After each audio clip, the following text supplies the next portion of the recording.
नमो अरिहन्ताणं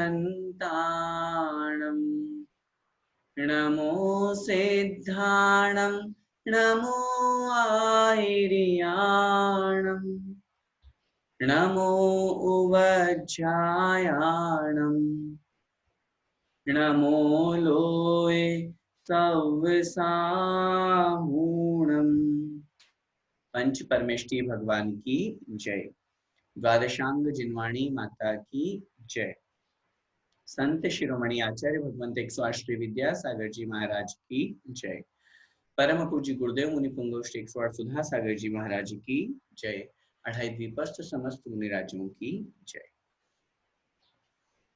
चूंकि 10 लक्षण धर्म की पूजन हमारी चल रही है और उसके अंतर्गत अब तक हमने उत्तम क्षमा, मार्दव, आर्जव, शौच, सत्य और संयम, इन 6 धर्मों के बारे में बहुत अच्छी प्रकार से समझ लिया है। कल की क्लास में कुछ डिस्टरबेंस हमारा हो रहा था, लेकिन फिर भी आप सब लोगों की भावनाओं को ध्यान में रखते हुए जो क्लास जिन जिन महानुभावों को ऑडियो आ रहा था और कुछ इफेक्ट था उसको ठीक करते हुए नीरू दीदी ने बहुत अच्छे से उस चीज को ऑडियो को मिक्स करके और आप लोगों तक वीडियो पहुंचाए हैं। और चूंकि आप लोगों के बीच में वो सामने नहीं आना चाहती हैं, पहले के भी जो और भी वीडियोस हैं, भक्तामृत स्तोत्र की भी वीडियो है, उसमें वो बहुत मेहनत कर रही हैं और इस पे 10 लक्षण धर्म की पूजा में भी उन्होंने बहुत अच्छे से मेहनत करके आप लोगों तक वो वीडियो पहुंचाए हैं। तो जिन महानुभावों को कल हमारी आवाज क्लियर नहीं आ रही थी या थोड़ा सा जो प्रॉब्लम हो रहा था, उसके सॉल्यूशन के लिए वो वीडियो आप देख लें। आइए आज हम आगे प्रारंभ करते हैं। उत्तम तप धर्म की बात करते हैं। निकाल लीजिए अपनी जिनवाणी में 10 लक्षण धर्म में उत्तम तप धर्म।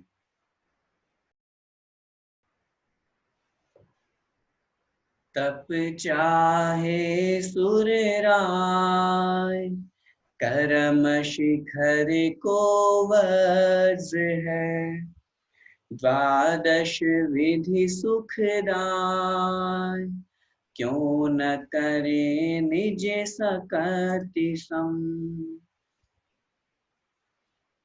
7वें नंबर में जो धर्म आता है उसका नाम है उत्तम तप धर्म।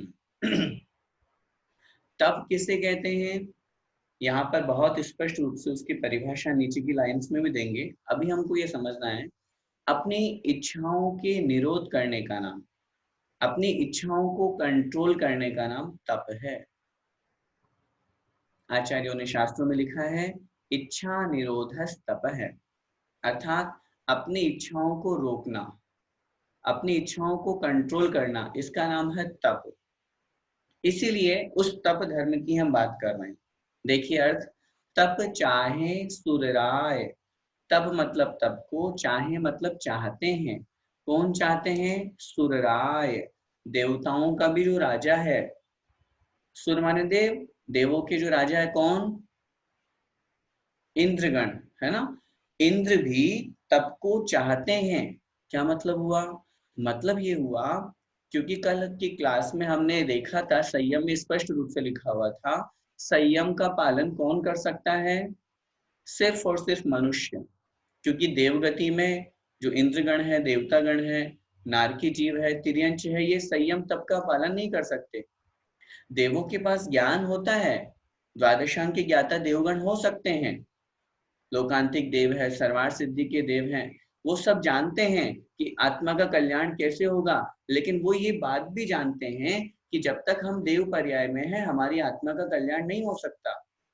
बिना तप किए आज तक किसी भी जीव ने मोक्ष प्राप्त नहीं किया।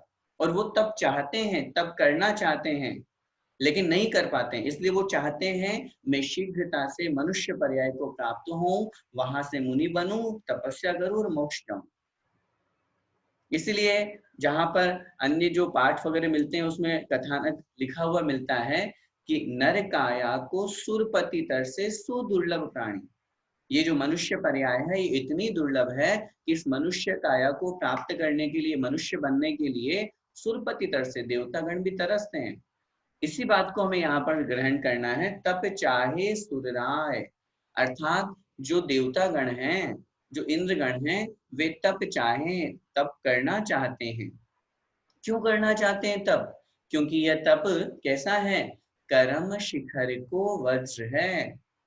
कर्म शिखर, कर्म रूपी शिखर, पर्वत का जो शिखर है, कर्म रूपी पर्वत के शिखर के लिए वज्र है, वज्र के समान है।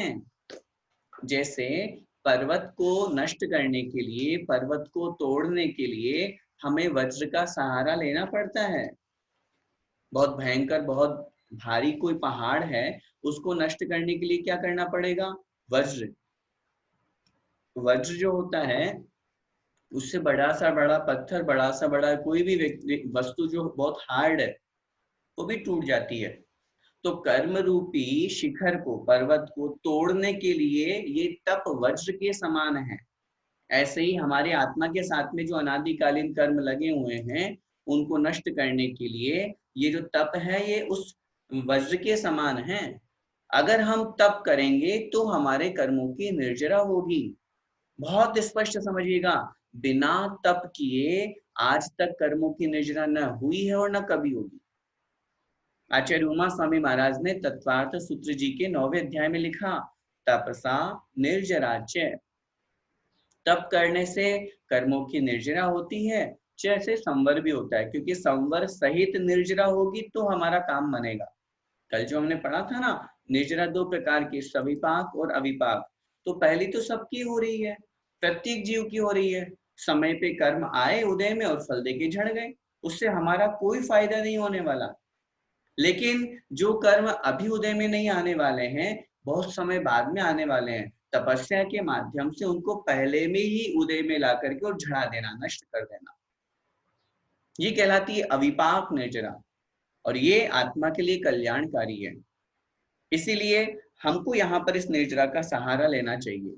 तो सुरपति, सुर जो यहाँ पर सुर काया अर्थात जो देवता गण हैं, सुरराय, ये भी इस तप को करना चाहते हैं, क्योंकि यह तप कर्म रूपी पर्वत के लिए वज्र के समान है। द्वादश विधि, कितने प्रकार का होता है ये तप? द्वादश विधि, द्वादश मतलब 12, विध माने प्रकार, द्वादश विध अर्थात 12 प्रकार का होता है। लिख लीजिए अपनी कॉपी में 12 प्रकार का कौन कौन सा। सबसे पहले तो ये लिखिए, तप के मुख्य रूप से 2 भेद होते हैं। तप मुख्य रूप से 2 प्रकार का होता है। सबसे पहला अंतरंग तप और दूसरा बहिरंग तप। अंतरंग तप और बहिरंग तप।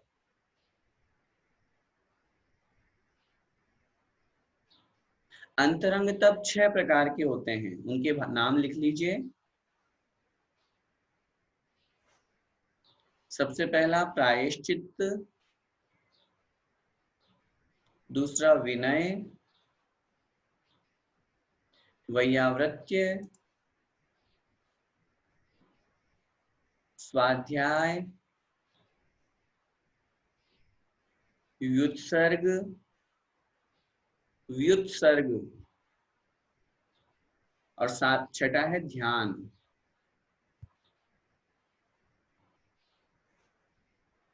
फिर से, प्रायश्चित्त, विनय, वैयावृत्य, स्वाध्याय, व्युत्सर्ग और ध्यान, ये 6 प्रकार के अंतरंग तप। 6 प्रकार के बहिरंग तपों के नाम लिखिए।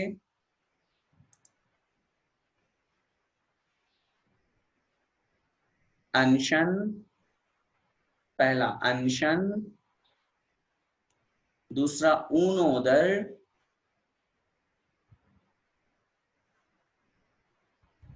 तीसरा वृत्ति परिसंख्यान, वृत्ति परिसंख्यान, फिर है रस परित्याग, रस परित्याग, फिर चौथा, चौथा हो गया, पांचवा विविक्त शय्यासन और काय क्लेश। ठीक है। फिर से देखिए बहिरंग तपों में अनशन, ऊनोदर, वृत्ति परिसंख्यान, रस परित्याग, विविक्त शय्यासन और कायिक क्लेश। ठीक है। ये 6 प्रकार के बहिरंग तप कहलाते हैं। इसीलिए यहाँ पर कथन किया है द्वादश विध, 12 प्रकार के जो ये बहिरंग तप हैं, ये कैसे हैं? सुखदाय, सुख देने वाले हैं। अच्छा, तप करने से सुख होता है कि दुख? अरे बड़ा कष्ट होता है। अगर हम अनशन करेंगे, अनशन का मतलब होता है उपवास, अगर हम उपवास करेंगे, भूख लगेगी तो बड़ा कष्ट होगा हमें। कितने आकुल व्याकुल परिणाम होते हैं जिस दिन हम हमारा उपवास होता है, जिस दिन एकाशन होता है, उनोदर हम करते हैं, होता है ना। हम खड़े हो गए मुनि महाराज ध्यान अवस्था में, 2 घंटे, 5 घंटे, 15 घंटे, एक दिन पूरा हो गया, 24 घंटे निकल गए, उनको कितना कष्ट होता होगा। तप करने में कष्ट होता है ना, तप करने में कष्ट तो होता है, लेकिन उस कष्ट को सहन किया जाता है। उसी सहन शक्ति का नाम है तप। अगर हम कष्ट मानेंगे तो हमारे कर्मों की निर्जराई नहीं होगी।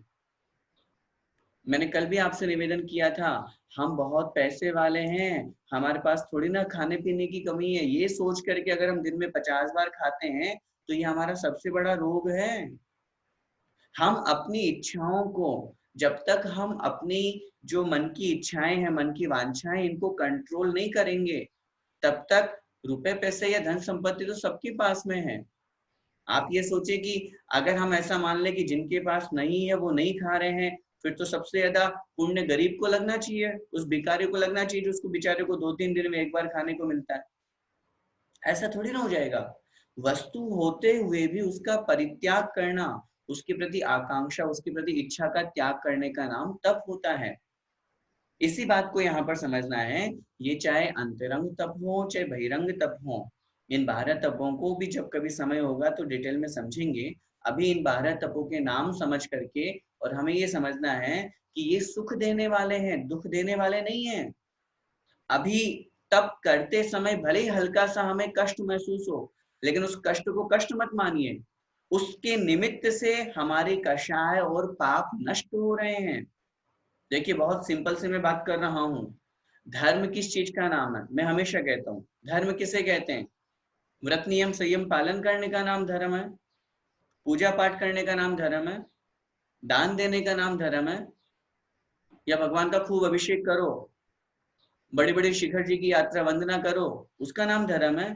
मैं कहता हूँ नहीं, ये धर्म नहीं है, ये तो धर्म के साधन हैं, ये तो धर्म के उस मार्ग तक ले जाने वाले हैं, निमित्त ही है। पूजा पाठ, व्रत, उपवास, संयम। धर्म क्या है? धर्म है अपने पाप और कषायों को कम करना, अपने पाप को खत्म करना, जितना हो सके पाप से बचे, जितना हो सके कषायों को मंद करें, इसका नाम धर्म है। बाहर से खूब हमने खूब दिखा दिया दुनिया को, अरे हम इतने उपवास कर रहे हैं, हम इतना व्रत कर रहे हैं, हम इतनी पूजा पाठ कर रहे हैं, हमने इतनी वंदना कर ली। अरे उससे क्या होता है? ये तो साधन है, निमित्त है।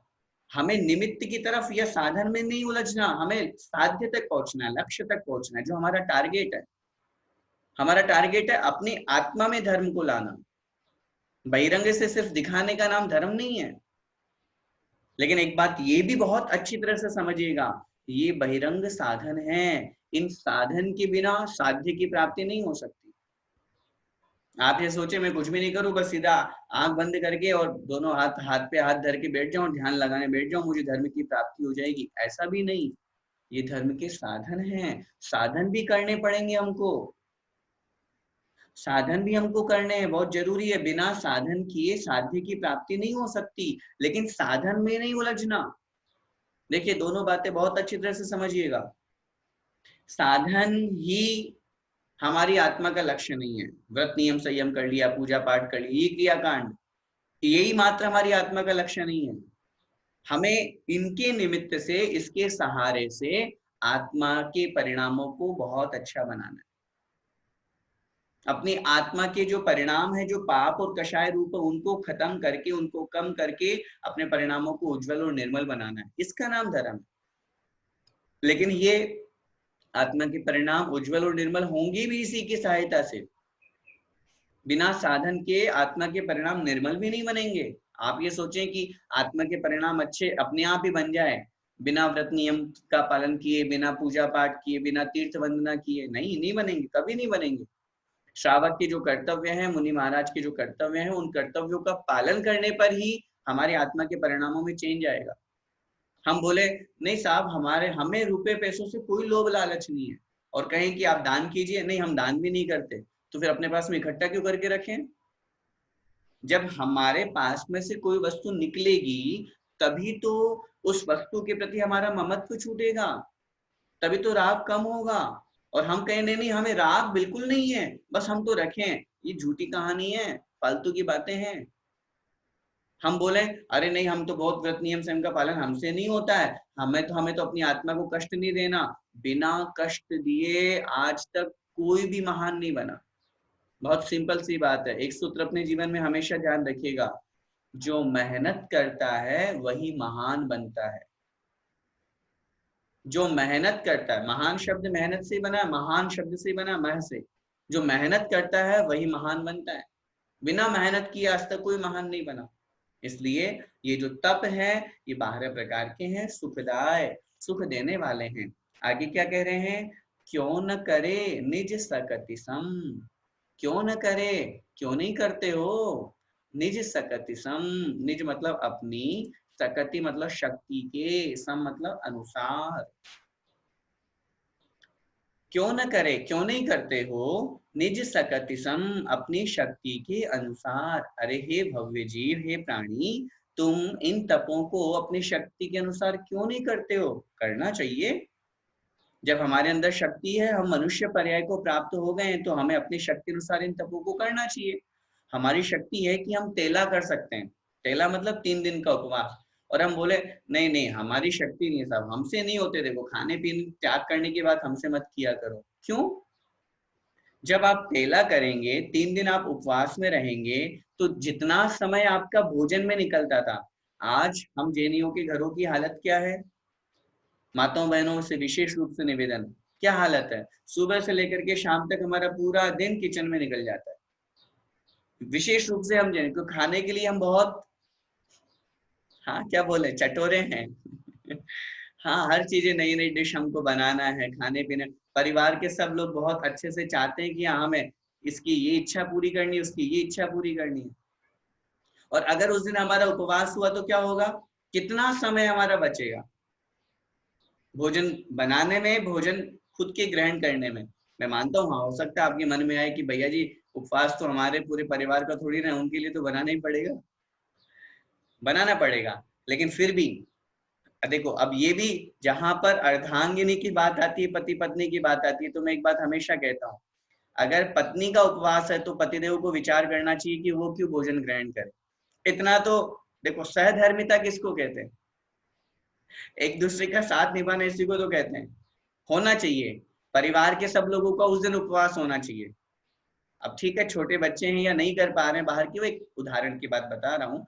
अपने परिवार के लेकर के हम सब चीजें करते हैं, लेकिन उनके साथ में मिलकर के हम वहां पर ये मन में विचार करें कि साथ में मिलकर के और करते हुए यदि हम इस व्रत नियम संयम का पालन करेंगे तो कंट्रोल, अपनी शक्ति जितनी है उतनी शक्ति का हमें अवश्य पालन करना चाहिए। इससे हमारे अंदर सेल्फ कॉन्फिडेंस आएगा कि हाँ मैं ये कर सकता हूँ, अपना आत्मविश्वास जागृत होगा, अपनी इच्छाओं के ऊपर कंट्रोल होगा।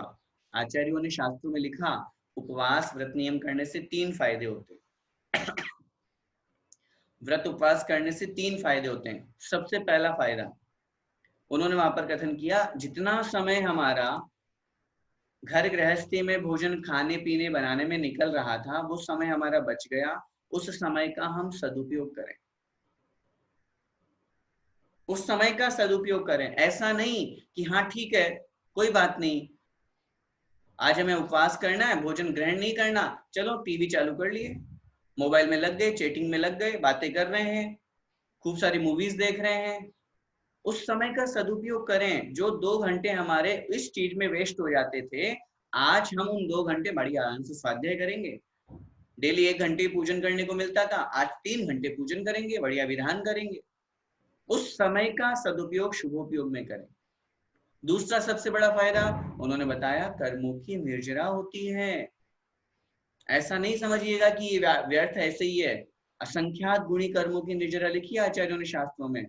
और तीसरा सबसे बड़ा फायदा, हमारे शरीर में जो अपच रह जाता है, अपच का मतलब होता है हम जो प्रतिदिन भोजन ग्रहण करते हैं, शरीर के अंदर भोजन ग्रहण करने से शरीर के अंदर बहुत से स्थानों पर वो कुछ कुछ भोजन अवशिष्ट इधर उधर रह जाता है, जिससे क्या होता है, उससे ये होता है कि शरीर के अंदर वो अपच हो जाने से बीमारी आदि हो जाती है। हैदराबाद में जब ये रिसर्च किया गया तो उन्होंने वहां पर बताया कि अगर कोई 7 दिन में एक उपवास करता है, 7 दिन में अगर कोई एक उपवास करता है तो उसको जीवन में कभी कैंसर होने का खतरा नहीं होगा। और हमारे आचार्य महाराज तो अनादिकाल पहले से कह गए, अष्टमी चौदस का उपवास करो, नहीं हो सकता तो एकाशन करो, वो भी नहीं हो सकता तो 2 बार का कंट्रोल करो, कुछ तो करो। आचार्य भगवंत ज्ञान सागर जी महाराज दादा गुरु, वो अपने मानव धर्म नाम की उनकी पुस्तक है, उसमें उन्होंने स्पष्ट रूप से लिखा, उन्होंने वहां पर लिखा कि ये व्रत उपवास करने से ये 3 फायदे होते हैं। इसलिए हमको क्या करना चाहिए, हम भी देखते हैं, अपन प्रैक्टिकल भी देखा जाता है कि जब कभी हमारा उपवास होता है, उस दिन हमारे शरीर के जितने भी इधर उधर जो बचे हुए थे, जो अपच थे, जो पच नहीं पाए थे, वो अवशिष्ट बल द्वार के द्वारा निकल जाते। तो ये शरीर भी हमारा बहुत अच्छा बना रहता है, ये भी मेंटेन होता है। तो ये भी एक बहुत अच्छा फायदा है। इसलिए अपनी शक्ति के अनुसार हमें इन तपों को करना चाहिए। आइए आगे देखें। उत्तम तप सब माही बखाना, करम शैल को वज्र समाना। वस्यो अनादिनि गोद मझारा, भूविकल त्रय पशु तन धारा। धारा मनुष्य तन महादुर्लभ, सुकुल आयु निरोगता। श्री जैन वाणी तत्व ज्ञानी, भई विषय पयोगिता। अति महादुर्लभ त्याग विषय कषाय, जो तप आदरे। नर भव अनुपम कनक घर पर, मणिमयी कलशाधरे। अर्थ देखिए, उत्तम तप सब माही बखाना। उत्तम तप जो है वह सब माही, सब जीवों में, बखाना मतलब कहा गया है। वैसे एक अपेक्षा से यहाँ अर्थ ये भी लगाया जाता है, उत्तम तप जो है वो सब शास्त्रों में, सब धर्मों में, बखाना मतलब कहा गया है। सबसे यहाँ तात्पर्य सभी शास्त्र और सभी धर्म लगाइए। उत्तम तप सब माही, सब में, माही का मतलब था में, सब में मतलब सब धर्मों में, सब शास्त्रों में, बखाना मतलब कहा गया है।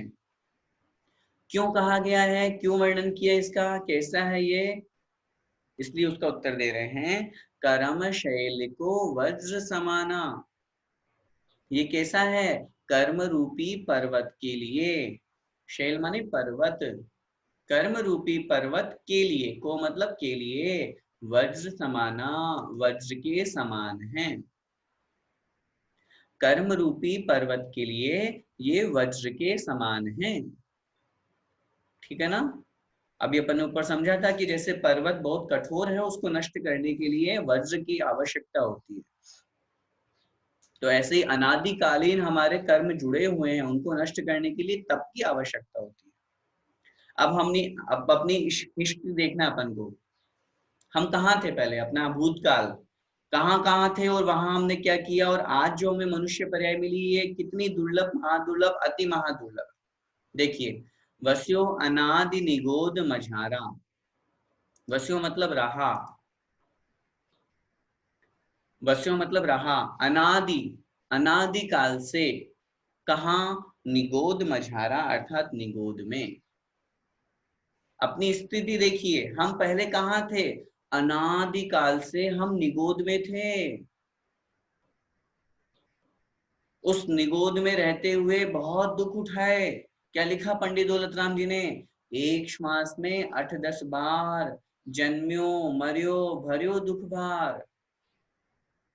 एक श्वास जितना समय होता है, इसका कैलकुलेशन जब किया गया तो पता चला 1 सेकंड का 24वां हिस्सा। सोचिए, 1 सेकंड के 24वें हिस्से में 18 बार जन्म और 18 बार मरण हुआ।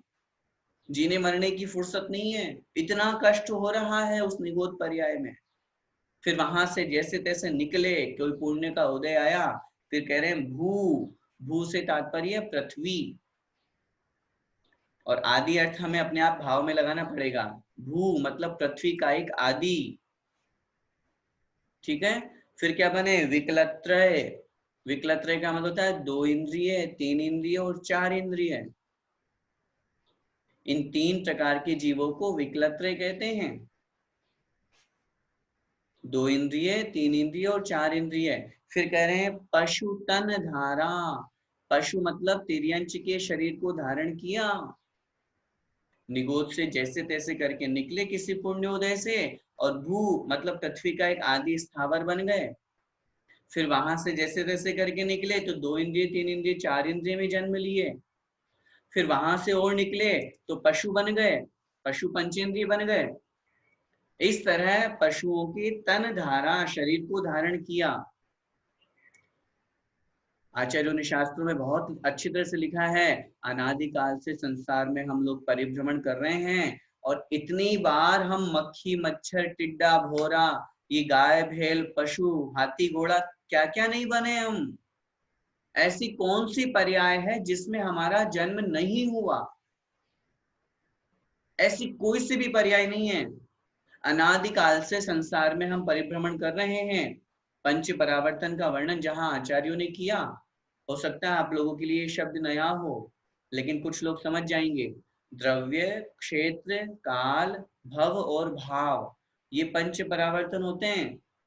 इस पंच परावर्तन को संक्षेप में इतना सा समझिए कि संसार का ऐसा कोई कोना नहीं, पूरे तीनों लोक का, जहां हमने जन्म ना लिया हो।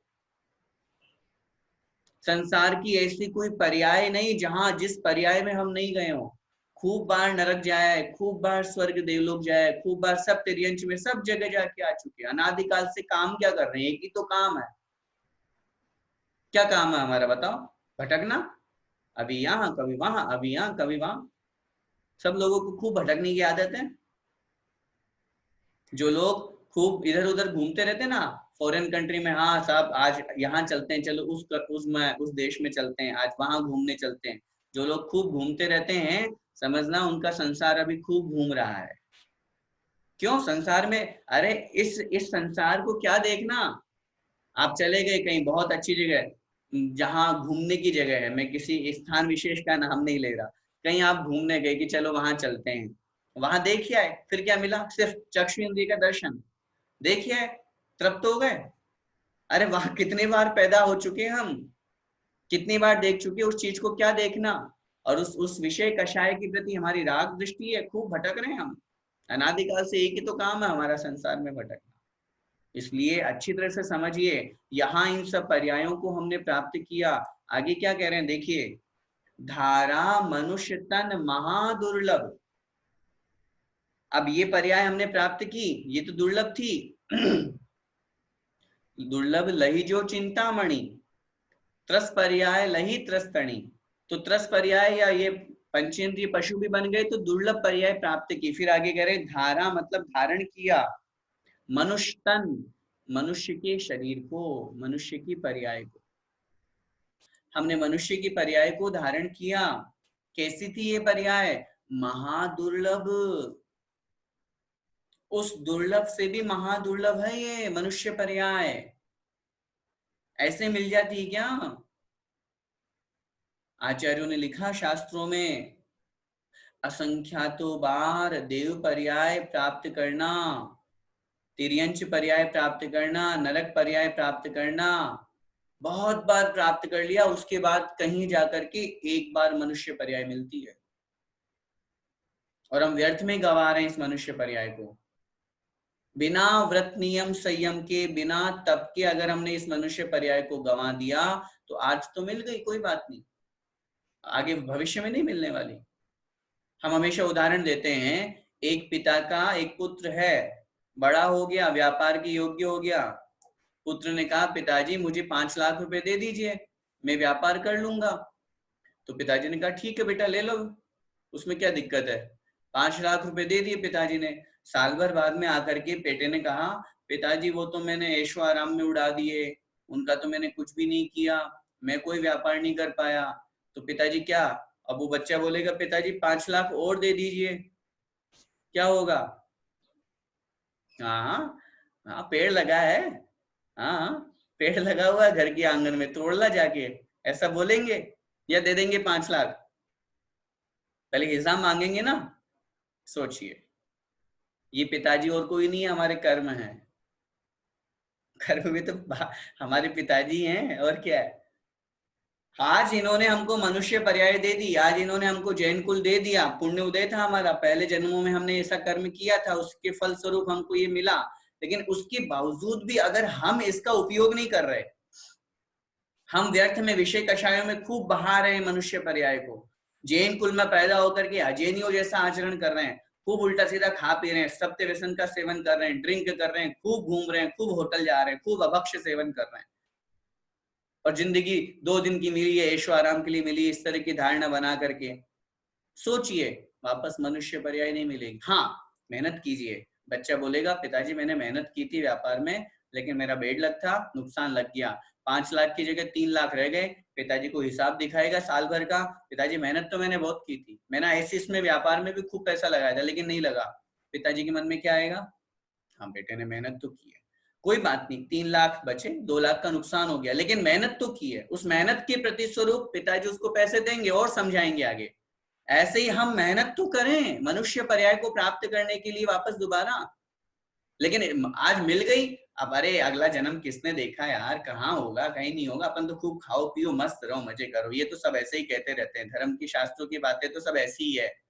जो लोग इस तरह की धारणा रखते हैं, उस नवयुवा पीढ़ी से भी मैं कहना चाहूंगा, आज ये कर्म है जो हमें इस स्थिति में ला करके खड़े किए हैं। कर्म सिद्धांत के ऊपर हमें विश्वास करना चाहिए, बिना कर्म के हमारे जीवन का एक पल भी नहीं निकलता है। अगर कर्म नहीं होते पिछले जन्म के या पिछले भवों के, अगर कुछ ना कुछ पुण्य पाप हमारे साथ में नहीं जुड़ा होता, तो फिर आज हमारे साथ में कुछ अच्छा या कुछ बुरा क्यों होता है। कोई काला कोई गोरा क्यों हुआ, कोई गरीब कोई अमीर क्यों होता है। सामान्य रूप से पूरे 450 लोग क्लास में बैठे हुए हैं, फिर किसी का माइंड बहुत अच्छा है, उसको एक ही बार में समझ में आ जाता है, किसी के 100 में से 100 आते हैं, किसी के 100 में से 50 आते हैं। ऐसा क्यों होता है, हमारे कर्म का क्षयोक्षम भिन्न भिन्न है, याद करने की शक्ति अलग अलग है, हमारा खुद का पुण्य और पाप हमारे साथ में जुड़ा हुआ है। पैदा होने वाले 100 लोग एक साथ पैदा होते हैं, लेकिन सबका क्षयोक्षम अलग अलग है, सबकी क्रियाएं अलग अलग है, सबका भाग्य अलग अलग है, सबके कर्म अलग अलग है। इसका मतलब पिछले भवों का कोई ना कोई संबंध हमारी आत्मा के साथ में जुड़ा हुआ है। तो इस मनुष्य पर्याय की बात यहाँ पर कर रहे हैं, मनुष्य पर्याय महादुर्लभ है। और उसके आगे तो देखिए सुकुल, चलो मनुष्य भी हो गए, और अगर नीच कुल में पैदा हो जाते तो भंगी चमार रेगर इस तरह के शेड्यूल कास्ट में पैदा हो जाते तो क्या होता। कौन धर्म सिखाने वाला था, कौन तत्व का ज्ञान कराने वाला था। लेकिन सुकुल, अच्छा कुल मिला। फिर आगे कह रहे हैं आव निरोगता, आव मतलब आयु, आव का मतलब था आयु, अच्छी आयु मिली आज हमें। अरे अगर हम पैदा होते और गर्भ में मर जाते तो, पैदा होते 2-4 साल के होते और फिर मरण को प्राप्त हो जाते तो क्या होता हमारे साथ में। आज अच्छी आयु हमें प्राप्त हो रही है, आगे शब्द का कितना अच्छा प्रयोग करें, निरोगता, निरोगी शरीर हमें मिला है। कितने लोग ऐसे होते हैं जो विकलांग पैदा होते हैं, कितने लोग ऐसे होते हैं जिनको जन्म से ही बीमारियां होती हैं, कितने लोग ऐसे होते हैं जिनके जन्म से ही शरीर का कोई अंग प्रत्यंग टूटा फूटा हुआ है। हम कितने सौभाग्यशाली हैं। जब कभी भी जीवन में कोई भी व्यक्ति अगर होपलेस होने की कोशिश करे, किसी को निराशा नजर आए, यार मेरी जिंदगी में मेरे पास में क्या बचा है, कुछ भी नहीं बचा, उसके मन में इतना तक बुरा विचार आ जाए कि मैं सुसाइड कर लूं, खबरदार, बहुत गलत विचार, कभी नहीं करना। इन सब बातों के ऊपर विचार करना कि आज मुझे मनुष्य पर्याय मिली, जैन कुल मिला, इतनी अच्छी आयु मिली, निरोगी शरीर मिला, मैं उसका उपयोग करूं। लोग तरसते हैं इन सब चीजों के लिए। और हमारे अंदर गलत परिणाम आ रहे हैं। आज देव योग से, भाग्य से, पुण्य उदय से हमें निरोगी शरीर मिला। कितने लोग ऐसे हैं दुनिया में, सोचिए 50-60 साल की उम्र के बाद में 50-60% लोगों की जिंदगी तो दवाइयों से चल रही है। और उसका सबसे बड़ा कारण है हमारा खान पीन। और मैं बार बार इसलिए आपको निवेदन कर रहा हूं, अब तो हमें चेत जाना चाहिए, अब तो जाग जाए हम। अब तो कोरोना ने भी हमको एक दृश्य दिखा दिया कि जितना गंदा खान पीन करेंगे, जैसा हम गलत खाएंगे पिएंगे, वैसी बीमारियां हमारी बढ़ेंगी। आज सोचिए पहले के समय से और आज के समय में कितनी बीमारियां हमारी हो गई है। एक छोटा सा बच्चा पैदा होता है, 8-10 साल 15 साल का होता है, उसकी आंखों की बीमारी हो जाती है, उसको ये बीमारी, उसको वो बीमारी। ये सब बीमारियां कहाँ से आ रही है? हमारे खान पीन से आ रही है, हमारे उठने बैठने से आ रही है, बाहर की वस्तुओं को खाने से आ रही है। शरीर को स्वस्थ रखना है और हम स्वस्थ हैं, ये हमारा बहुत बड़ा सौभाग्य है। आचार्य भगवंत कहते हैं और आदरणीय बड़े पंडित जी भी बहुत बार अपनी कक्षा में कहते हैं हम लोगों को कि कोई व्यक्ति आज टेबलेट नहीं ले रहा, दुनिया का सबसे सुखी आदमी वो है। वो प्रतिमा ले सकता है, वो व्रतों का पालन कर सकता है। जिन लोगों की टेबलेट चल रही है, एलोपैथी जो यूज कर रहे हैं, वो कहां से प्रतिमा ले पाएंगे, कहां से व्रतों का पालन कर पाएंगे?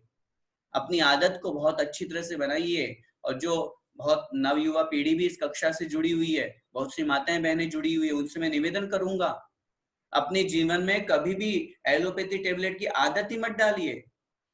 आप जितना हो सके घर में रहते हुए घर के ही जितना हमारा अच्छा इलाज हो सकता है उसकी आदत डालिए। हमारी आदत होती है थोड़ा सा सिर दर्द हुआ, नहीं निकाली टेबलेट और खा लिए। क्यों? इतना सा भी सहन करने की शक्ति नहीं है हमारे अंदर। सोचिए, वो आदत धीरे धीरे ऐसी बन जाएगी कि बिना टेबलेट के हम रह ही नहीं पाएंगे। शरीर को अंदर से खोखला कर देती है वो। आज हम निरोगी हैं, बहुत पुण्य का उदय है। हम कहते हैं पहला सुख निरोगी काया। इसलिए यहां पर बहुत अच्छी तरह से दुर्लभ वस्तुओं की बात चल रही है। फिर आगे कह रहे हैं श्री जैन वाणी। श्री जिनवाणी हमें सुनने को मिल रही है। सोचिए कितना बड़ा सुख मिल रहा है हमको कि हमें जिनेंद्र भगवान की जो वाणी है वो सुनने का सुअवसर प्राप्त हो रहा है। आज से अगर हम 200 साल पहले पैदा हो जाते, चारित्र चक्रवर्ती शांति सागर जी महाराज जी की जीवन से भी पहले 1920 में उन्होंने मुनि दीक्षा धारण की थी। सोचिए 150-200 साल पहले पैदा हो जाते, मुनि के दर्शन दुर्लभ थे। मुश्किल से पूरे भारतवर्ष में 5 से 10 मुनि महाराज होंगे, पूरे भारतवर्ष में। आज से 150-200 साल पुराने की बात बता रहा हूं मैं। इतिहास उठा करके देखिए कौन विद्वान थे, कौन जिनवाणी सुनाने वाले थे।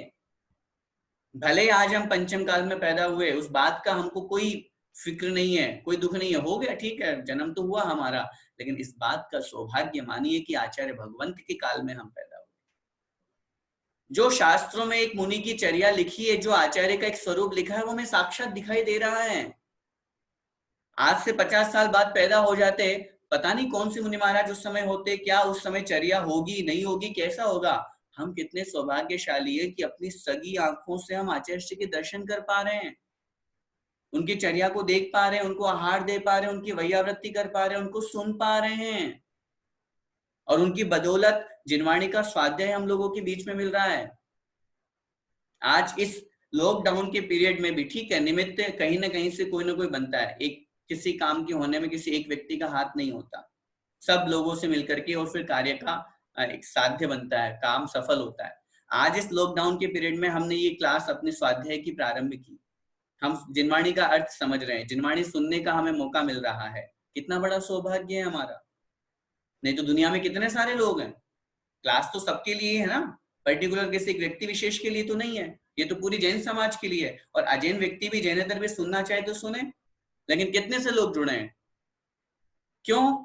हम सौभाग्यशाली हैं। जब भी पढ़ें, जब भी जिनवाणी पढ़ें, अपने आप को सौभाग्यशाली समझें और उन आचार्यों को धन्यवाद करें जिन्होंने वो जिनवाणी लिखी, जिनवाणी का लेखन किया। श्री जैन वाणी। फिर आगे करें तत्व ज्ञानी। जिनवाणी पढ़ने वाले भी बहुत है दुनिया में, लेकिन तत्व का ज्ञान करने वाले और दुर्लभ है। ये दुर्लभ से दुर्लभ चलता जा रहा है काम। समझ में आ रही है ना बात? सबसे पहले निगोद, उसमें तो क्या दुर्लभ था, फिर वहां से दुर्लभ आगे बढ़े, एक इंद्रिय बने, दो इंद्रिय बने, तीन इंद्रिय, फिर पंचेंद्रिय, तिर्यंच पर्याय प्राप्त की, फिर उससे भी दुर्लभ मनुष्य पर्याय, मनुष्य पर्याय में भी उसमें भी दुर्लभ क्या आया, अच्छा कुल मिलना, उससे भी दुर्लभ आया अच्छी आयु मिलना, उससे भी दुर्लभ हुआ निरोगी बनना, उससे भी दुर्लभ हुआ जिनवाणी का सुनना। जिनवाणी को सुनने वाले तो बहुत हैं, लेकिन जिनवाणी को अपने जीवन में उतारने वाले तत्व ज्ञानी बहुत कम। तत्व का ज्ञान होना, तत्व ज्ञानी का तात्पर्य है, तत्व मतलब जिनवाणी का ज्ञान होना। जिनवाणी सुन ली, बहुत सुन ली, खूब प्रवचन सुन लिए, खूब अच्छा अच्छा बोल लिए, लेकिन तत्व का ज्ञान ये बहुत दुर्लभ है। और भई विषय प्रयोगिता, भई मतलब होना, भई मतलब होना, विषय प्रयोगिता, विषय प्रयोगिता का मतलब होता है जिनवाणी के विषय में उपयोग लगाना। भई विषय प्रयोगिता, जिनवाणी के विषय में उपयोग लगाना, ये और दुर्लभ है। आगे क्या कह रहे हैं, अति महादुर्लभ, उससे भी ज्यादा महादुर्लभ क्या है, त्याग विषय कषाय। त्याग मतलब त्याग करके, किसका त्याग करके, विषय कषाय, पंचेंद्रिय विषय कषायों का, पंचेंद्रिय विषय कषायों का त्याग करना उससे भी अति महादुर्लभ है। नहीं तो पंचेंद्रिय विषयों में सब फंसे हुए हैं हम, कहाँ छोड़ पा रहे हैं घर, कहाँ छोड़ पा रहे हैं हम कपड़े, कहाँ छोड़ पा रहे हैं हम परिग्रह, सब लगे हुए हैं संसार में। कितने लोग हैं जो मुनि बनते हैं, कितने हैं जो मुनि बनने के बाद में भी मुनिचर्या का पालन कर पाते हैं बहुत अच्छे से आगम के अनुसार, नहीं तो वो भी उलझ जाते हैं। आज बहुत से साधु ऐसे देखने को हमें मिलते हैं जो मुनि तो बन गए लेकिन वो भी विषय कषायों में आकंठ डूबे हुए हैं, शीतलाचारी हैं, रुपया पैसा रखते हैं, मोबाइल रखते हैं, पंखा कूलर एसी का उपयोग करते हैं। ये बहुत महादुर्लभ है पंचेंद्रिय विषयों का त्याग करना। अगर हमें दीक्षा हो रही है, अगर हमें दीक्षा मिल रही है, अगर हमें व्रत नियम का पालन करने का अवसर मिल रहा है, तो समझिएगा अतिशय पुण्य का उदय है, बहुत उत्कृष्ट पुण्य का उदय है। उसी को आचार्य श्री की पिच्छी मिलती है, उसी को आचार्य श्री का आशीर्वाद मिलता है, और उसके लिए बहुत तैयारी करना है, विषय कषायों का त्याग करना। आगे क्या कह रहे हैं, जो तप आदरे, उनका विषय कषायों का त्याग करके, जो मतलब जो मनुष्य, जो जीव तप आदरे, तप का आदर करता है। आदर करने का तात्पर्य क्या है, तप को ग्रहण करता है, तप का पालन करता है। वो कैसा है, देखो कितना अच्छा उदाहरण दे रहे हैं, नरभव अनुपम, नरभव मतलब मनुष्य रूपी भव, नरभव मतलब मनुष्य रूपी भव पर, अनुपम कनक घर पर, उसका मनुष्य रूपी घर कैसा है, भव पर्याय, मनुष्य रूपी जो पर्याय है, अनुपम अर्थात अनुपम है, उपमा से रहित है, कनक घर पर, सोने के घर पर, जैसे मनुष्य पर्याय उसको प्राप्त हुई, जैसे एक बहुत अच्छा अनुपम सुंदर घर बना हुआ है। घर किसका बना हुआ है, बोलिए, आपका घर नहीं पूछ रहे हैं हम, अपना घर तो ईट मिट्टी इनके सबका मिलकर के बना हुआ है। मनुष्य रूपी पर्याय एक अनुपम कनक घर पर अर्थात सोने का घर है, और उसके ऊपर मणिमयी कलशा धरे। जो व्यक्ति तप का आदर करता है, तप का आचरण करता है, वो उस सोने के घर पर मणिमयी मतलब मणियों से युक्त कलश को धारण करता है। मतलब जैसे उस हम घर के ऊपर एक कलश लगाते हैं, एक ध्वजा लगाते हैं, तो सोने का घर है और उसके ऊपर शोभा तो किसकी होगी, मणियों की होगी, मणियों से भरे हुए कलश की होगी। सोने के ऊपर अगर आप चांदी और पीतल लगाओगे तो लोग मूर्ख ही कहेंगे, उसके ऊपर मणि सुशोभित होती है। ऐसे ही मनुष्य रूपी पर्याय क्या है, सोने का घर है, और तप क्या है, मणिमयी कलश, मणियों से युक्त कलश है। इसलिए ऐसे तप का हमें अपने शक्ति के अनुसार अवश्य पालन करना चाहिए, जितनी हमारी शक्ति है उस अनुसार हमें तप को जरूर पालना चाहिए। आइए आगे बढ़ते हैं। दान चार प्रकार चार संघ को दीजिए, धन बिजली उनहार, नर भव लाहो लीजिए। दान चार प्रकार, सरल है। दान कितने प्रकार का कहा गया है? चार प्रकार का। प्रकार मतलब प्रकार, टाइप्स। कौन कौन सा? लिख लीजिए। औषधि दान, शास्त्र दान, शास्त्र दान के ब्रैकेट में ज्ञान दान लिख लीजिए, आहार दान और अभय दान। ये चार प्रकार का दान है, ठीक है। दान चार प्रकार का जो दान कहा गया है, चार संघ को दीजिए, चार संघ को हमें देना चाहिए। चार संघ कौन कौन से? चतुर्विध संघ, वो भी लिख लीजिए। मुनि, आरिका, श्रावक और श्राविका। मुनि, आरिका, श्रावक और श्राविका, ये चतुर्विध संघ कहलाते हैं। मुनि महाराज जानते ही हैं अपन, आरिका माता जी को जानते ही हैं। श्रावक में कौन आएंगे? श्रावक में शुल्लक जी, एलक जी महाराज, ठीक है।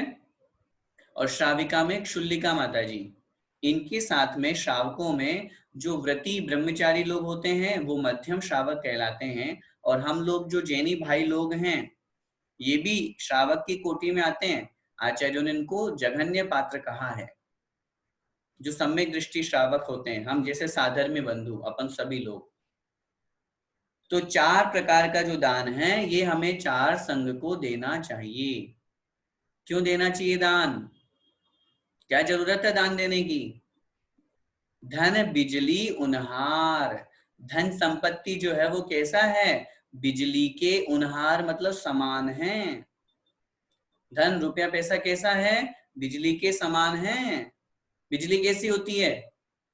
अभी है तुरंत गायब, चमकी फिर खत्म, चमकी फिर खत्म।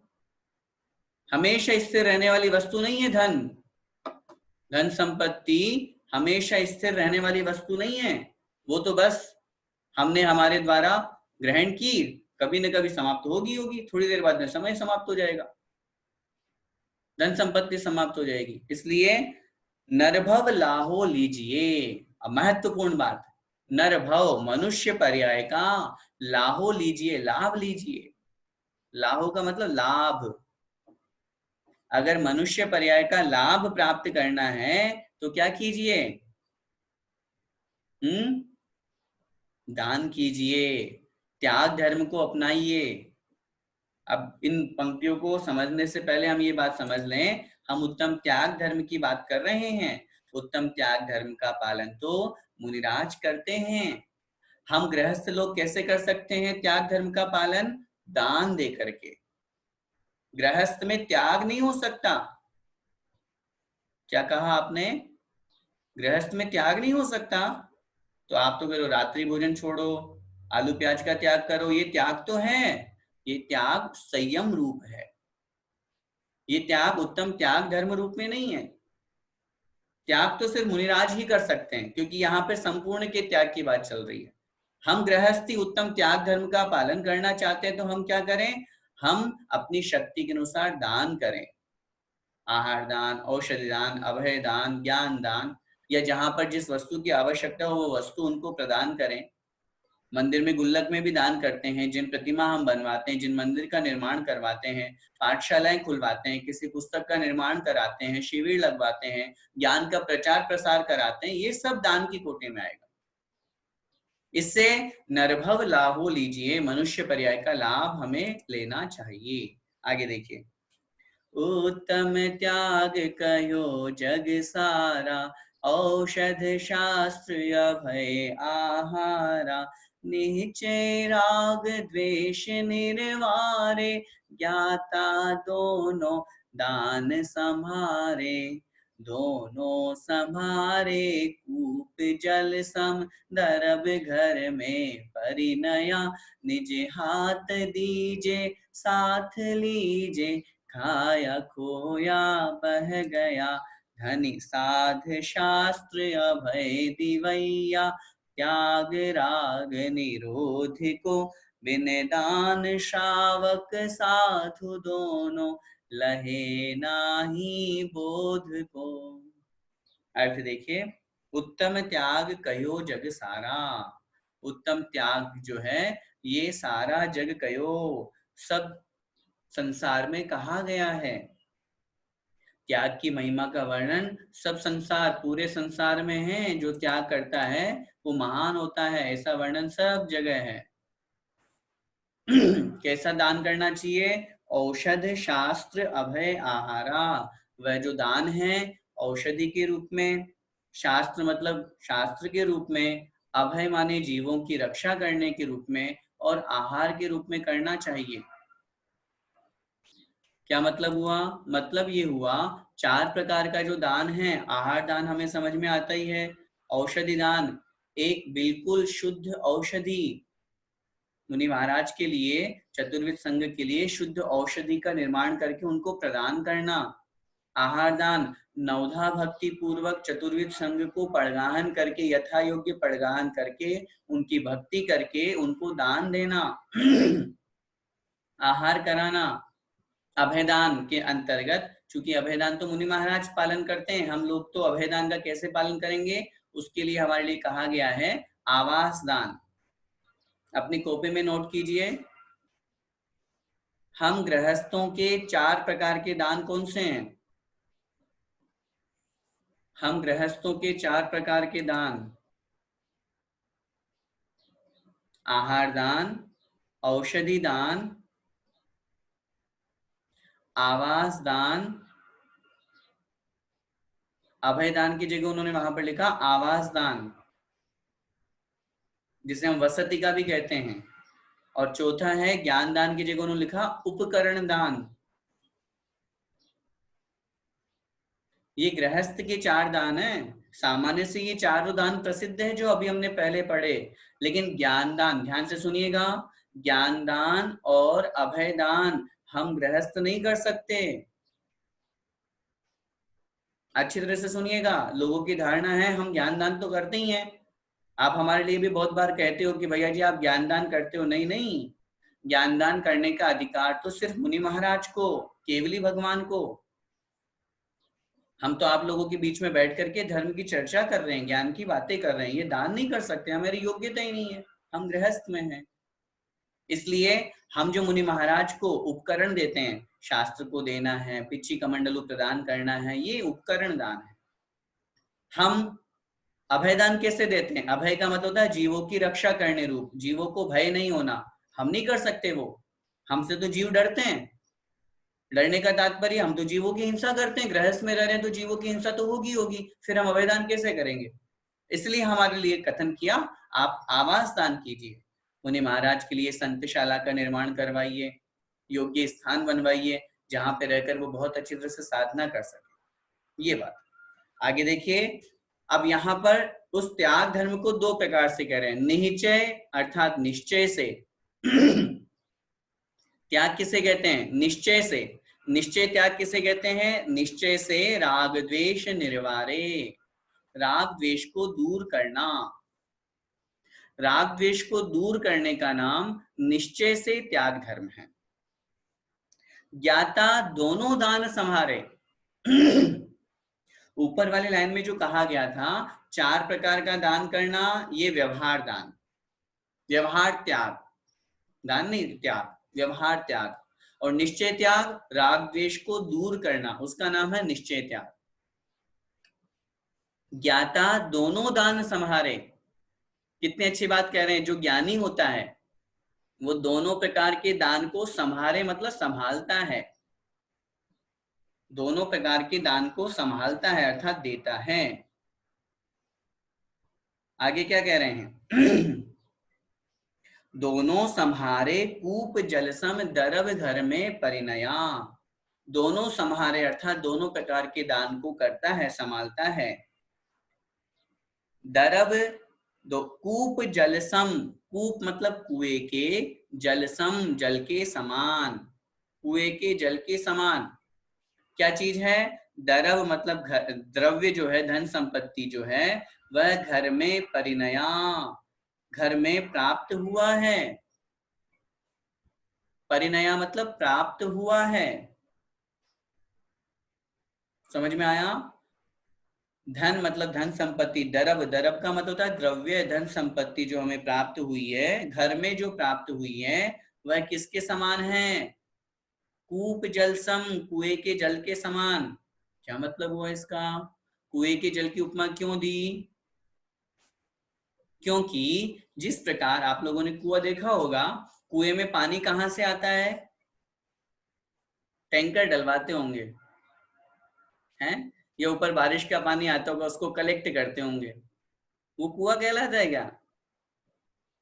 वो थोड़ी कुआं कहलाता है। कुएं में तो पानी अपने आप अंदर से जमीन में से रिस रिस के आता रहता है, लेकिन आप कितना भी पानी निकालते जाएं, निकालते जाएं, निकालते जाएं, कुआं कभी पानी से खाली नहीं होता।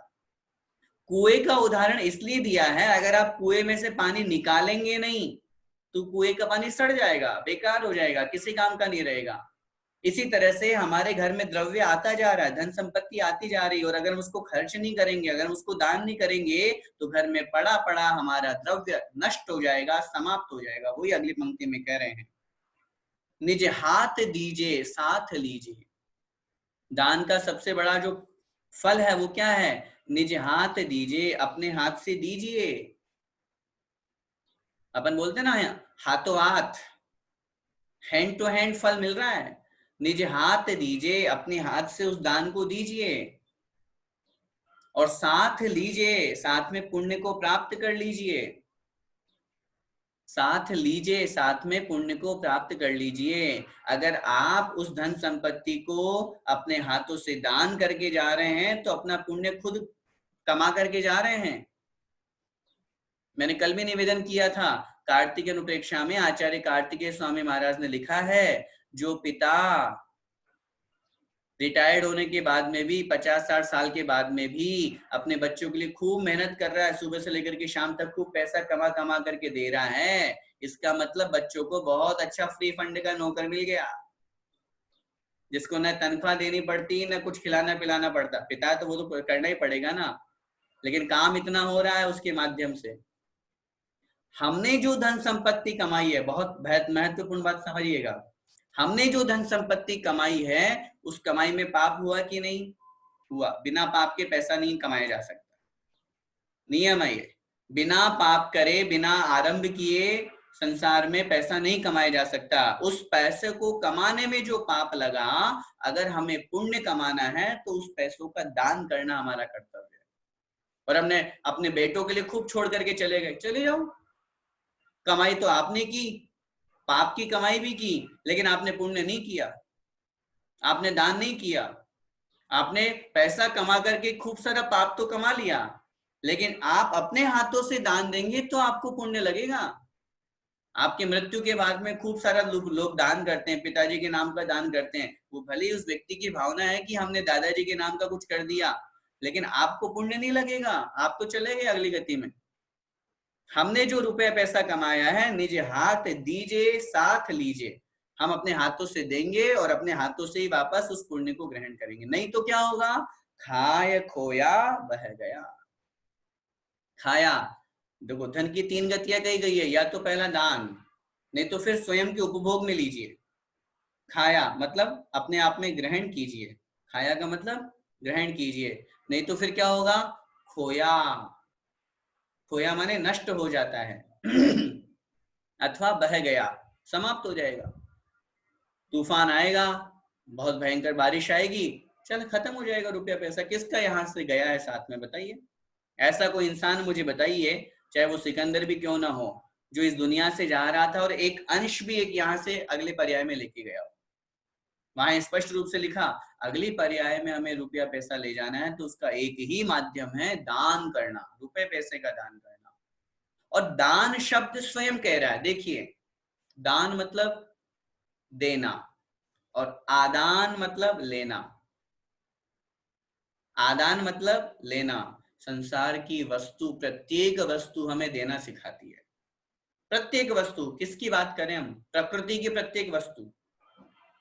और जो व्यक्ति, चाहे हम पेड़ पौधों की बात कर लें, चाहे नदियों की बात कर लें, चाहे आसमान से निकलने वाले उस पानी की बात कर लें, बादलों की बात कर लें, प्रत्येक वस्तु हमें देने का संदेश देती है।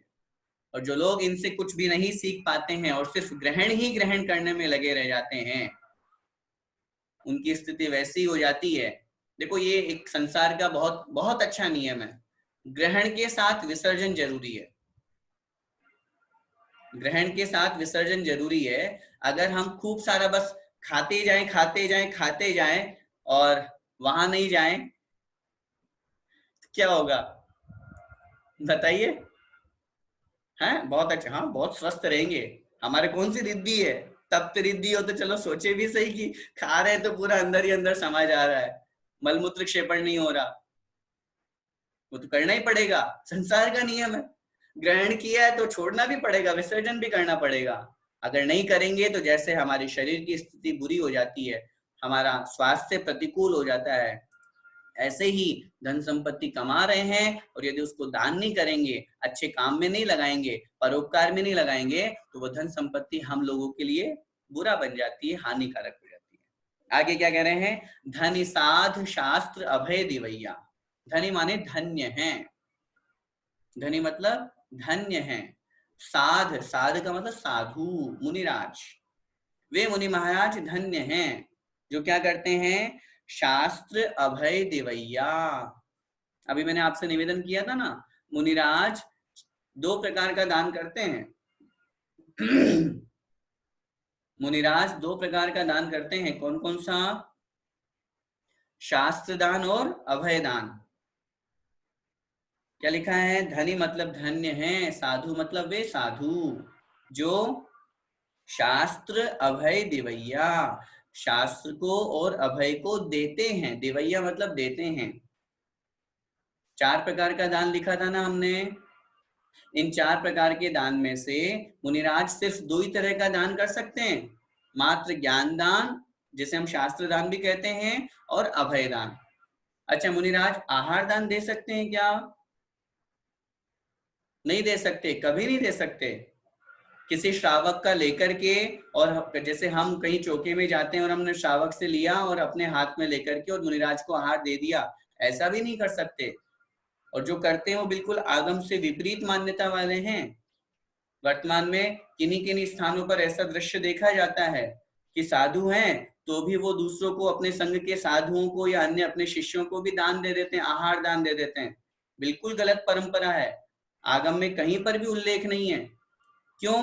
क्योंकि आहार जो बनाया गया है उसमें आरंभ होता है। हम श्रावकों को तो चूंकि आरंभ में हिंसा का पूर्ण त्याग है नहीं, वे तो महाव्रती हैं, उनको तो एकेंद्रीय स्थावर जीवों की हिंसा का भी त्याग है, अग्निकायिक जीवों की हिंसा का भी उनके तो त्याग है। हम तो गृहस्थ हैं, हम भोजन बनाएंगे तो अग्निकायिक जीवों की हिंसा होगी, फल सब्जी बनाएंगे तो वनस्पति कायिक जीवों की हिंसा होगी, जल कायिक जीवों, सब जब हो ही रही है एकेंद्रीय जीवों की हिंसा, तो उससे तो हम बच ही नहीं सकते। लेकिन जो साधु होते हैं, मुनिराज जो होते हैं, वो तो महाव्रती होते हैं, वे तो संपूर्ण हिंसा के त्यागी होते हैं। इसलिए उनके लिए शास्त्रों में पूर्ण रूप से स्पष्ट निषेध किया है, सिर्फ 2 ही दान की बात की, सिर्फ ज्ञान दान और अभय दान। तो आज यहाँ पर क्या कह रहे हैं? वे साधु महाराज धन्य हैं जो अभय दान और ज्ञान दान करते हैं, देते हैं। और त्याग राग विरोध को, त्याग मतलब त्याग करते हैं, किसका त्याग करते हैं? राग का, और विरोध, विरोध मतलब द्वेष का, राग का और द्वेष का।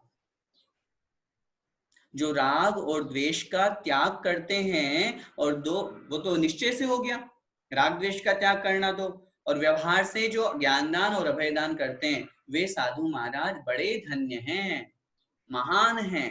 उन्होंने अपने जीवन को, अपने पर्याय को धन्य कर लिया।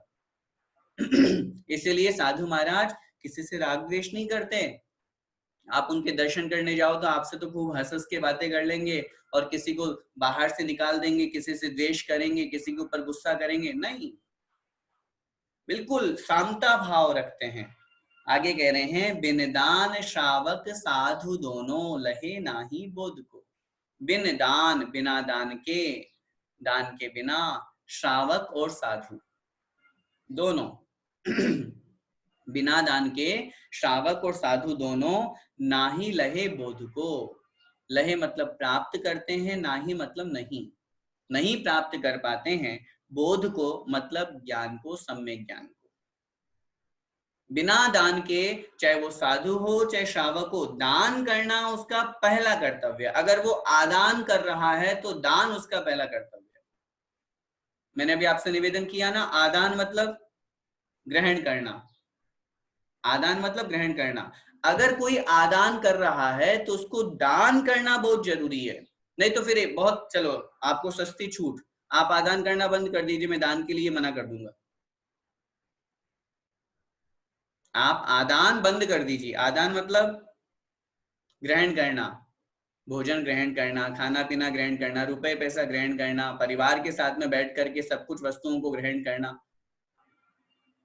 अगर ऐसा करेंगे तो फिर दान की आवश्यकता नहीं है, अगर बंद कर देंगे तो। लेकिन हम आदान कर रहे हैं तो आदान शब्द स्वयं कह रहा है कि हम ग्रहण कर रहे हैं तो हमें दान भी करना हमारा कर्तव्य है। और यहाँ तो बहुत स्पष्ट रूप से कह दिया कि भैया दोनों को, चाहे वो श्रावक हो चाहे साधु हो, उसको दान करना जरूरी है। बिना दान किए वह न साधु है न श्रावक है। साधु का क्या दान है? वो जीवों को रक्षा करते हैं, अभय दान देते हैं, वो लोगों को उपदेश देते हैं, ये उनका कर्तव्य है। हमारा क्या कर्तव्य है? हमारी धन संपत्ति जो है, उस धन संपत्ति को बहुत अच्छी तरह से विचार करके और अपने पूरे भविष्य को ध्यान में रखते हुए अपनी धन संपत्ति का, लिख लीजिए अपनी कॉपी में, शास्त्रों में जो लिखा हुआ है हमें कितना दान करना चाहिए, वहां उन्होंने लिखा उत्कृष्ट रूप से अगर हम दान करना चाहते हैं तो अपनी संपत्ति का 25% दान करना चाहिए। जितनी हमारी कमाई होती है उसका 25% हमें जरूर डोनेशन देना चाहिए। अगर इतना नहीं दे सकते तो मध्यम डोनेशन में बताया, मध्यम दान उन्होंने बताया 16%, 16%। और इतना भी कोई नहीं कर सकते तो जघन्य दान उन्होंने बताया 10%, 10%। जितनी हमारी कमाई होती है उसका कम से कम 10वां हिस्सा तो हमें जरूर दान में निकालना चाहिए। ये तो जघन्य है। इतना भी नहीं निकालते तो 2-5% तो निकालें, हम 2-5% तो निकालें। नीतिकारों ने तो ये भी कहा है, अपनी धन संपत्ति को बिना दान निकाले अगर हम उपयोग करते हैं, ध्यान से सुनिएगा, धन संपत्ति को भले आप कमा रहे हो, मैं मना नहीं कर रहा हूं, मैं पड़ोसी के कमाने की बात नहीं कर रहा हूं, मेहनत आपकी अपनी है, हमारी अपनी है, लेकिन उसके बावजूद भी ग्रहण करने की बात जहां की, उन्होंने कहा धन संपत्ति जितनी हम कमाते हैं बिना दान के अगर हम उसको उपयोग में ले रहे हैं तो हमें निर्माल्य का दोष लगेगा। बिल्कुल, कितना भी करो, कुछ भी करो, कुछ अपनी शक्ति अनुसार कुछ भी निकालो, लेकिन वो दान करना हमारा परम कर्तव्य है। दान के बिना हम श्रावक है ही नहीं। और इसीलिए आचार्य कुंद महाराज ने, आचार्य वीरसेन स्वामी महाराज ने श्रावक के कर्तव्यों में सबसे पहला कर्तव्य लिखा दान। आचार्य वीरसेन स्वामी महाराज धवलाकार, इतने बड़े महान आचार्य, वो कहते हैं दानम पूया मुखम सावय धम्मम न सावया तेणविना। दान और पूजा ये श्रावक के दो मुख्य कर्तव्य हैं, इसके बिना श्रावक श्रावक ही नहीं है। उन्होंने पूजा को भी बाद में लिया, पहले दान को लिया। दान करना हमारा परम कर्तव्य है। और दान कहाँ करना चाहिए इस विषय में हमको बहुत अच्छी तरह से नॉलेज होनी चाहिए। सबसे पहले तो हम उत्तम जो पात्र हैं, या यूं कहें कि जो सुपात्र कहे गए, उत्तम मध्यम जघन्य, उनको हमें दान देना चाहिए। उसके अलावा हम ये विचार करें कि जहां हमारे किसी भी तरह के धर्मायतन है, जिन मंदिर है, वहां हमें दान करना चाहिए। जो गरीब हैं, जो लोग पढ़ लिख नहीं सकते, जिनकी शक्ति नहीं है, उन लोगों को हमें दान देना चाहिए।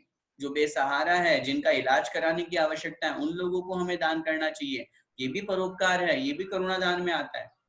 ऐसे स्थानों पर हम दान देंगे तो हमारा जो रुपया पैसा है वो बहुत अच्छी जगह लगेगा और हमें दान का पूरा फल मिलेगा। आइए, समय हो गया है। आज बस ये दो ही हमने ग्रहण किए हैं। सिर्फ 2-3 मिनट, 5 मिनट ले लेते हैं हम आप लोगों के प्रश्नोत्तर के। 5 मिनट प्रश्नोत्तर के लिए। कांता जी जैन। जय हिंद भैया जी। जी बताइए।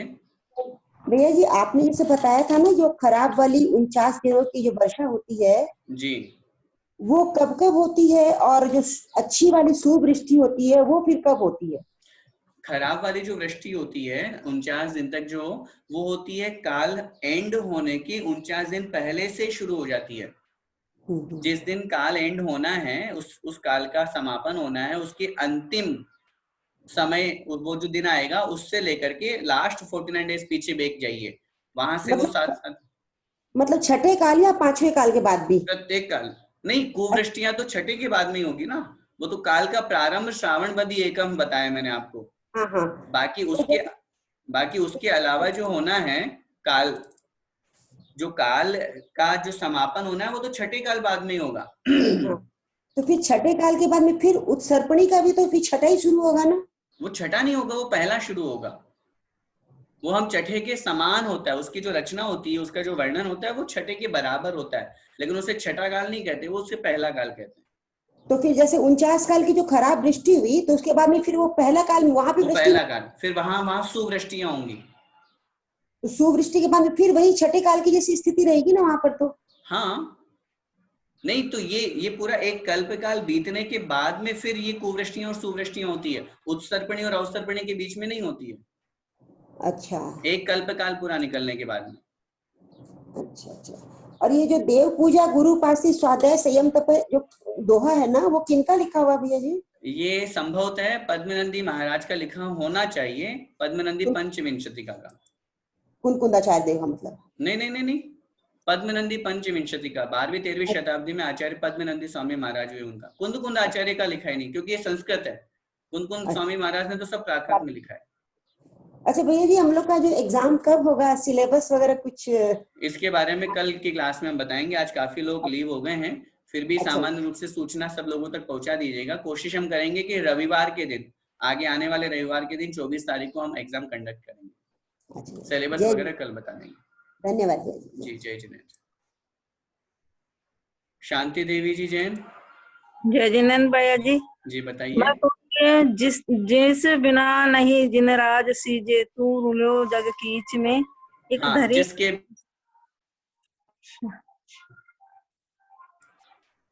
हेलो, हाँ, जिसके बिना जिनेन्द्र भगवान भी सिद्ध नहीं हो सके, सफल नहीं हो सके, तू रुलियो जग कीच में, तू कहाँ रुल रहा है, भटक रहा है जग रूपी कीचड़ में, संसार रूपी कीचड़ में।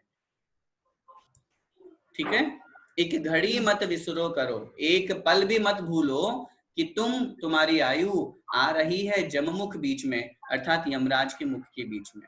यमराज तुम्हें कब मार डालेगा, कब तुम्हारा एंड हो जाएगा, ये हमें कभी नहीं भूलना चाहिए। ठीक है भाई जी जय जिनेन्द्र। सरोज जी जैन। सरोज सेठी। मनीष से। चलो मनीष से पता नहीं वो किससे बात कर रही हैं। नीना जी जैन। जय जिनेन्द्र भैया जी। जी बताइए। भैया जी, इसका अर्थ क्या हुआ? कीजियो शिव खेत, ध्यानत कीजियो शिव खेत, भूमि समर्पतु हो। ध्यानत राय जी कह रहे हैं कि जो शिव खेत, अर्थात कर दीजिए शिव खेत, मोक्ष रूपी क्षेत्र, खेत का तात्पर्य क्षेत्र स्थान, भूमि समर्पित हो, ये जो अर्घ में समर्पित कर रहा हूँ, चढ़ा रहा हूँ, उसके निमित्त से मोक्ष रूपी भूमि समर्पित होती है, अर्थात मोक्ष रूपी भूमि की प्राप्ति होती है। उसको चढ़ाने से मोक्ष रूपी भूमि की प्राप्ति होती है। समर्पित का वहां अर्थ प्राप्त होना लगाना है, मतलब अर्घ चढ़ाने से हमें उस व्यक्ति को, उस जीव को मोक्ष रूपी भूमि समर्पित की जाती है। सामने से समर्पित होती है। हाँ, समर्पित, वो देखो ये तो कथन मात्र है, भगवान तो समर्पित करेंगे नहीं, लेकिन भावार्थ में हमको ये लगाना है कि अर्घ चढ़ाने से मोक्ष के। भूमि से अपने हृदय का मतलब नहीं है कि हमारा हृदय भूमि का अर्थ है हृदय, तो हमने कभी पढ़ा नहीं कि हम हृदय समर्पित करते हैं, इसमें मोक्ष रूपी वो कुछ हो जाए। देखो जहां जो अर्थ लिखा है फिर हम वही लगा पा रहे हैं, क्योंकि अगर भूमि का अर्थ कहीं हृदय होता तो हम विचार कर लेते, लेकिन भूमि का अर्थ हृदय कहीं पढ़ने में आया नहीं। हृदय रूपी भूमि कहाँ से लगाए, हृदय कहाँ से निकाले? ये मतलब ये समर्पित करती हूँ, उस पर मोक्ष का फल लगे या कुछ ऐसे लगा तो सकते हैं, ऐसी कोई बात नहीं है कि जिस भूमि पर मोक्ष का फल लग रहा है, ऐसे ऐसे हृदय से नहीं, या ऐसे ही नहीं बोल रही हूँ, ऐसा बोल रही हूँ, जैसे हम ये अर्घ के रूप में हम मेरा हृदय भी समर्पित करते हैं कि इसमें मुझे मोक्ष फल मिले, मोक्ष की ठीक है, ये भूमि। नहीं, ठीक है, लगा इसको सकते कैसे लिख, इसको लिखेंगे कैसे? देखो शास्त्रों में या पूजा की जो पंक्तियां हैं उसमें सेम टू सेम वर्ड्स नहीं निकल पाते हैं, उनसे हमें भावार्थ ही निकालना होता है। तो हाँ, वही तो चीज अपन को जो आपने समझा उस अनुसार लिख लीजिए, कोई दिक्कत नहीं विशेष। ठीक है, ये जी मुझे जय तो जय। क्योंकि ये ज्यादा अच्छा समझ में आ रहा था। हाँ ठीक है, मान लीजिए जहाँ आगम के अनुसार कोई दोष ना आए, कोई दिक्कत नहीं आए, हाँ। वो अर्थ हमें ग्रहण करने में कोई आपत्ति नहीं है। ठीक है, जी जय जय जिनेंद्र। जिनेंद्र भैया जी। अंतिम प्रश्न शेफाली जी जैन, उनका अनम्यूट नहीं हो रहा है। अच्छा हो गया क्या, बताइए। जय जिनेंद्र भैया जी। जी बताइए। अच्छा, आपने जो उपवास करने के 3 थे, प्लीज एक बार आपकी फिर से आवाज ब्रेक हो रही है। आपने व्रत उपवास के 3 फायदे बताए थे, वो एक बार फिर से बता दीजिए। प्रश्न समझ में नहीं आ रहा है। भैया जी, आपने जो व्रत उपवास करने के 3 फायदे कहे थे, वो एक बार रिपीट कर दीजिए। अच्छा, 3 फायदे। सबसे पहला फायदा है कर्मों की निर्जरा होना। दूसरा फायदा है शरीर की अपच वस्तुओं का पच जाना, निकल जाना, मतलब शरीर का जो तापमान है या शरीर जो है उसका स्वस्थ रहना। जी भैया जी। और तीसरा जो है वो पुण्य का बंध होना। ठीक है भैया जी। जी जय जिनेंद्र, धन्यवाद। आइए आज की क्लास को हम जयकारा बुला के एंड करते हैं। बोले पंच परमेष्ठी भगवान की जय, द्वादशांग जिनवाणी माता की जय, संत शिरोमणि आचार्य भगवंत एक श्री विद्यासागर जी महाराज की जय, परम पूज्य गुरुदेव मुनि पुंगव श्री एक सुधा सागर जी महाराज की जय, परम पूज्य गुरुदेव मुनि पुंगव श्री एक सुधा सागर जी महाराज की जय, अढ़ाई दीपस्थ समस्त मुनिराजों की जय। सभी को जय जिनेंद्र।